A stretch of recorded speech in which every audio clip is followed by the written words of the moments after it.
Hello everyone, Charles Watts here, the Arsenal correspondent at Goal, joining you on Monday, the start of another week, the week that Arsenal will head out to the United States for their pre-season tour. So if you're watching this over in the States and you managed to get to one of the games, then I hope you have a very good time over the next fortnight or so. I know plenty of my American friends are looking forward to seeing Arsenal in action over there. I think the players leave on Wednesday, so they've got a couple of days London Colney now. Before Mikel Arteta takes his squad away, and it is a very big looking squad now because everyone is back. Today is a day that all the players who hadn't returned yet have do now come back after their international exploits over the summer. So you're looking at Saliba's back, Torreira, gone off to Saka, obviously, Ramsdale, Odegaard, Tomiyasu. So everyone has joined in, and those sort of players will be going through their medical checks and basically starting off pre-season now. So they'll be a couple of weeks behind the players who have been here for a while, and they'll have to get their fitness levels up pretty quickly. I know plenty of them have been doing work during the off-season with their own sort of fitness coaches that they have, that sort of thing. I've seen various players posting it up on Instagram, the work they've been doing. Saliba's been doing it, Odegaard's been doing it. Hopefully that will help a little bit, but they will certainly be behind the players that have already been back. So some hard work ahead for those lot, but really good to see Saliba back at London Colney today. Going to be very interesting watching him in pre-season, isn't it? I think he's probably going to be one of the most interesting things about this pre-season is exactly what we see from William Saliba, or more importantly perhaps what we see from Mikel Arteta in terms of where he sees Saliba in his pecking order, how much he uses him, what position he uses him in that defence of his when he does play, and then just seeing the kind of rapport between the two and hearing what Mikel Arteta has to say when he's ultimately asked questions about Saliba and his plans for him this season, because he'll certainly get those questions coming his way during the pre-season tour of America, no doubt. We'll wait to see what number Saliba's get. He hasn't that hasn't been confirmed yet, probably because I think you'd imagine he's going to have eyes on number 2 because that seems to be his favourite number. We know that Hector Bellerin has that number at the moment, but there's a very good chance that Hector Bellerin will be leaving Arsenal this summer, so that number could become available and then Saliba will take it. So it might be, for now anyway, until Bellerin's future is resolved, we'll see Saliba wearing just a pretty random number for pre-season, and hopefully get his hands on number 2 at some point later on in the summer. So looking forward to seeing how he gets on. We're going to wait for the official announcement of the captaincy. Obviously now Odegaard's back, Tierney's been playing. I think you kind of look at Tierney and Odegaard as the two leading contenders. You'd think Odegaard is certainly ahead in terms of Mikel Arteta's thinking, just from what we've seen from Arteta, and we know how close those two are. You can see on the pitch how Odegaard is basically Mikel Arteta's eyes and ears, isn't it? It's pretty clear whenever the ball goes out of play. The player Arteta always calls over to speak to his Odegaard. He's his guy on the pitch. So you'd think long term it just feels like Odegaard will probably be Arsenal captain, but again, we've got to wait for official confirmation. It could be that Arteta throws a curveball and it is someone else, and if it is going to be someone else, you'd think probably Tierney is the next man here. He had the armband before he was injured. So wait and see on that. That's going to emerge during the summer, no doubt. We'll just wait for confirmation if it comes from Arsenal or if it comes during a question during a press conference to Mikel Arteta. So that's something to be resolved for now. And yeah, so big day for Arsenal. I've seen videos of players coming back and pulling in. And yeah, Lucas Torreira, that's an interesting one, isn't it? What would you call him? Forgotten man? Forgotten man, Lucas Torreira at Arsenal. What's going to happen with him this summer? We'll wait to see if he can get the move that I think we all know that he absolutely wants and that Arsenal want as well. I'll talk about Torreira a little bit later on in this video. So in terms of transfers, not too much to discuss at the moment. Nothing's really moved on. I know there's plenty of reports, rumours out there at the moment about Grimaldo and Lucas Paqueta, but until I get any sort of substance on any of those, there's no point in me really talking about them at the moment, because it would just be kind of regurgitating transfer speculation at the moment. So if I hear anything solid on those, then I will of course talk about them on the video.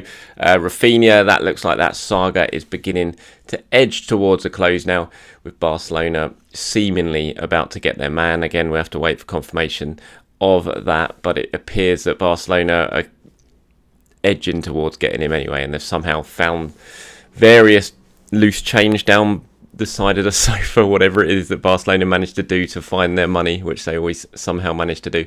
And it seems they have beaten Chelsea in the race. So that's a bit of a blow for Chelsea. They'll move on, no doubt, and try and get someone else in. And Raphinha will end up getting the move that he's always wanted, and that is that Barcelona move. So Arsenal tried. Looks like they're not going to get their man with him. And it'll be interesting to see if Arsenal do now really sort of press forward and try and use that money on another winger, or if they decide to use it elsewhere in the squad. We wait to see. The Lisandro Martinez one, again, as far as I'm aware, that hasn't really moved on. It's a case of no bid's been accepted from Ajax, and so until that happens, nothing's really going to move on with that one. Is that whether United can come up with a fee that Ajax want, whether Arsenal can come up with a fee that Ajax want. So we'll have to wait and see on Martinez. I think we all had that. We had a kind of couple of weeks where everything suddenly started happening with transfers after a bit of a lull. Everything suddenly started happening, not just at Arsenal, at other clubs as well. But now players have come back. Pre-season started. Teams have gone off on their pre-season tours. You kind of get to that place in the summer where it all starts to slow down a little bit again now as teams head out. I mean, United are away, obviously. Seen Liverpool doing it as well. Chelsea have headed off. Arsenal, of course, going to be playing them in the States not too long. Everton have gone off. Arsenal going off this week. Whenever this happens, the transfer window always seems to get a little bit disjointed again, and then it all goes a bit mad when everyone comes back after their pre-season tours. So we wait to see what Arsenal do, if they can get anything else over the line for their players. In terms of players going out, I think that's what we might hear more of in the coming week or so, but I don't know. It doesn't, I can't rule out anything happening in terms of incomings, but in terms of outgoings, it certainly feels like perhaps Bernd Leno, that one could well get done at some point sooner rather than later. Interesting to see if he goes over to America with the squad when they fly out. The fact that he didn't even play in Germany when he went over for the tour, and then they left him out of the game on Friday, you kind of feel like he's probably going to be left out again of this trip to America. Arsenal obviously in talks with Fulham about trying to get a transfer fee over the line for Bernd Leno. Makes sense, that move, on so many levels I've talked about in different videos. For Leno himself, gets to stay in London, doesn't have to uproot. Him and his wife, both very settled over here. It's a good club to work for, a good club to play for. Doesn't feel like the most money. I don't know, £10 million. Whenever I think about this for Bernd Leno, £10 million, is that enough money really? And that seems to be the kind of fee that both clubs are working towards getting, and I'm just not sure. It's not the worst fee, but I think Bernd Leno is still a very, very good goalkeeper. Yes, I know he's only got a year left in his contract. Yes, Arsenal aren't in the strongest position because he's not a first team starter now, and everyone knows that Ramsdale's first choice, but still, he's only 30. Very, very good goalkeeper, international keeper. Just, I don't know, could they have got a little bit more money from him? I don't know, maybe I'm nitpicking a little bit, but it's nothing new, is it really? Arsenal underselling some of their players, and I suppose it will be money through the door if they can get it in, and that's the important thing, because Arsenal certainly need to move some of these players on. It's becoming very, very important in their summer now. Almost as important as getting players in is getting some of these players out who, if they don't go out, it could cause a bit of an issue in terms of squad harmony, that sort of thing, as the season progresses. You don't want to be left with unhappy players, and Arsenal got a fair few of those that they need to try and move on over the coming weeks. So wait and see what happens with Leno, but certainly those talks with Fulham progressing, and you'd think it makes sense that everyone's going to come to an agreement with that one, but we'll wait and see on that. Another one of those unhappy players, Torreira, like I said, he is back now at Arsenal and could well be going out on the tour. His agent says he's going to be going out on the US tour. It makes sense. He's an Arsenal player, isn't it? So you're going to use him if you can, if you need to this summer. And Mikel was talking about them. I haven't got the quotes up, but I thought it was quite interesting. I'll find them on Arsenal.com. He was talking about those players who perhaps everyone had kind of written off, and it's like, how are you going to use a lot of these players now? Actually, it was on my email. I can't find them, but I thought it was quite interesting. He's saying, look, they're here. I'm going to use them, and these players have got to be ready. They've got to take their opportunity. Suddenly, they could find themselves back in their plans if they perform well this season. And maybe that's with some of them. I'm not quite sure that's the case with Lucas Torreira. I think everyone will be quite happy if this they can get a deal done with someone, probably in Italy, maybe in Spain, I don't know. He's been talking about it before flying back to England. He was speaking, I think it was a game over in Uruguay, and he caught one of them, or certainly a game over in South America, he caught one of them, and the press spoke to him about his future after the game, and he was mentioning Roma, said that he has had talks with Roma at some point. I mean, that would be a good move for him, you'd think. He said, I spoke with Mourinho some time ago. He's a coach that I admire. It's a chance that seduces me, but it's not easy. And we had the summer last summer with Granit Xhaka and Roma, and them not fronting up enough money, and ultimately Granit Xhaka stayed. Hopefully we're not going to have a similar situation with Torreira this summer.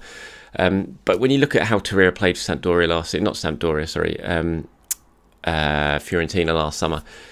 last season, he played really, really well. Player of the month 3 months in a row. He had a really good season in Italy. You'd think that other Italian clubs would be keen on taking him over to them. And he talked about Roma. There's been sort of links with Juventus as well. And it just feels like this is just a deal that Arsenal really need to try and get done sooner rather than later in this window. Just get Torreira out, move on from him, and get some money through the door. It's just going to be absolutely make sense for the player. He doesn't want to stay. It's blatantly obvious. We know that. Arsenal, he's not in Arteta's plans. We know that. So it just makes sense to get this deal done. But I'm guessing we're going to see him in action over in the States when Arsenal play their first game in, about a week's time it is now. And yeah, it'll be interesting to see how he gets on. I think we all thought we wouldn't see Lucas Torreira in an Arsenal shirt again when he moved on last summer. But this is away at the transfer window at the moment. Not always easy to get these deals done. I mean, look at that starting 11 who played in the first half last week against Nuremberg. He got Pablo Mari playing. I don't think any of us thought we'd see him in an Arsenal shirt again, and there was plenty others as well. Okay, so let me know what you guys thought of anything you've heard in this video. Who's the players you're most excited to see this pre-season? What do you think about William Saliba? How excited are you to hopefully finally see him in an Arsenal shirt in a proper kind of, albeit still a pre-season game, but at least it's not MK Dons away with an Arsenal 11, which is basically the only time we've really seen him in an Arsenal shirt other than an under-23s game. How excited are you to see him in pre-season? What are you expecting to see from him pre-season? Is there anyone else that you're looking forward to see? Let me know, as always, in the comments below. Thank you very much for watching, everyone, today. Please do continue to join me throughout the week as we build up to Arsenal's pre-season tour in the United States.